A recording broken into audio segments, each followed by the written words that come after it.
Hello and welcome back. We conclude our short introduction into SQL by discussing SQLAlchemy, which allows us to access databases via Python. Of course, SQLAlchemy is too complex to really discuss in such a short tutorials. We'll just give you a few pointers and hints what to do with it.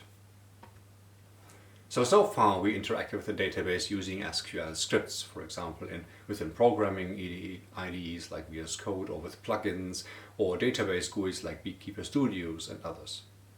So these are very convenient tools for direct access to database on the database level, but it's not so convenient for large-scale data I/O, analytics, and so on. So how do we do this via an API? If we want to have a computer program, we need to also relate the information from the database and back. So this is what we do with an application programming interface. So these are dedicated libraries and drivers for various computer languages for specific databases. For example, in Postgres we have for C++, libpq++. In Java we have this PG, JDBC. In Python we have psycopg and psycopg2. And for many other programming languages we have specific other drivers. So these database drivers send the SQL statements to the database, receive the result, and essentially translate between the programming language that we want to use and the database. SQLAlchemy is a high-level tool for Python.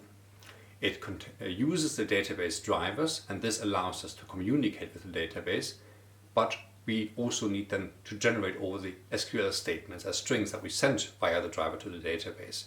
And this is what we can do efficiently with SQLAlchemy. It also includes an object relational manager, and that maps sort of the structure of the database into Python objects. So this in the end allows us to use the SQL statements in a more Pythonic way, and then we use the database driver to communicate with the database. So in the way we have two steps of translating the program code to what the database understands. We have first the object relational manager that translates the entities that we have in the table into Python objects, and then the driver communicates with the database directly.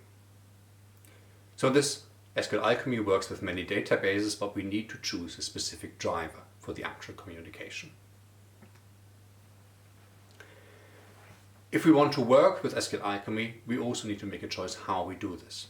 There are multiple ways. We can do everything inside SQLAlchemy, and this is called the declaration part. So here we create the tables and properties as Python classes, use it to create the schema and the tables and so on. So everything is done programmatically.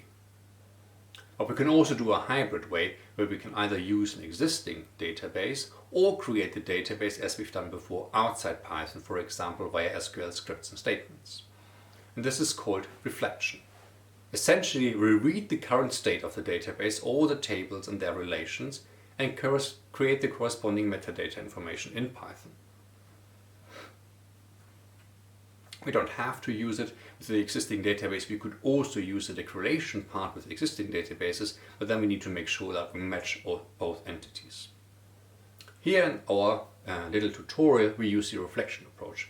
So we have created the tables and so on with the SQL scripts, and then use SQLAlchemy for like the day-to-day interaction with the database, or if we want to, for example, then later build a web GUI for our own little RDM systems, we can use SQLAlchemy for that. The first part is to establish a connection. So we need to use the specific driver. So here we create a database engine, and we need to tell SQLAlchemy that we use Postgres with a specific driver. Of course, we also need the user and password and the server and so on, where this database is located. We want to operate within the database schema RDM that we've used before, so we tell the database that as well. And now we inspect the database, like this reflection part. So we retrieve the information from the database. First we create an inspector object using that connection engine that we've just created, and then get all the table. So we have the table names, and here we know that we have the sample and the storage tables. Of course, we can also loop over the table names and so on. Now we read the information about those tables from the database, and that's the database metadata. So So from that schema, we make a Python object by creating the metadata and read all the relevant information from the database. So here the samples Python object now contains all the information that we have read from the database about how this table samples is organized. For example, now we can put the names of the columns in a list. And then we can work with the database, like a simple select statement that would get us the output as output the contents of a table. We can do this in SQLAlchemy as well. So we have a statement, and this is then in the end the string that gets sent to the database. So we say database now do a select on the table samples, and because samples is the Python object, SQLAlchemy knows now how to construct a select statement. And if we do this and print the statements, we have the statement printed out here. So select, and the SQLAlchemy makes it very explicit, schema name, and then all the columns in the table. Let's interact with the database and execute that statement. So we use the engine to connect, and with this connection we execute that statement. Now we have a result object. It's again a Python object, so we can iterate as we would normally do in Python. As a simple example, you can just print what the database has returned. We can also add constraints, as we did before in our script, and here we use the chain way of doing this, like dot and then add our constraints.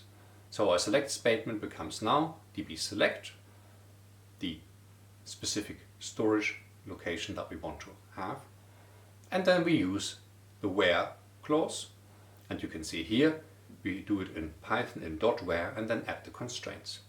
Then again we can connect to the database, and we can do the same thing for inserts.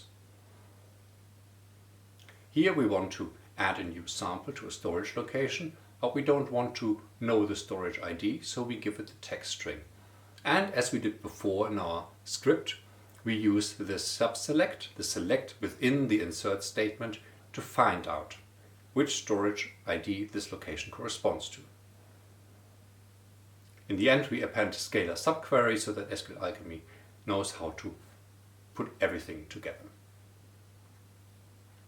Note that here we need to make a commit explicit, because the database doesn't know that this is something where we want to actually modify the table, so we need to tell the database, execute this insert statement and commit it to the database. So the database drivers allow us to communicate with the database, and the object relational manager translates essentially what's in the database to Python objects. And now we can interact with the database as we would within the Python programming languages. We have two major approaches: the declarative approach, where we recreate everything inside Python, or the inspection one, where we retrieve the information from the database. Typically, we can use a mixed approach, where we, for example, create the database schema and tables, scripts, and then retrieve the information, but it's really your choice how you want to work with the database.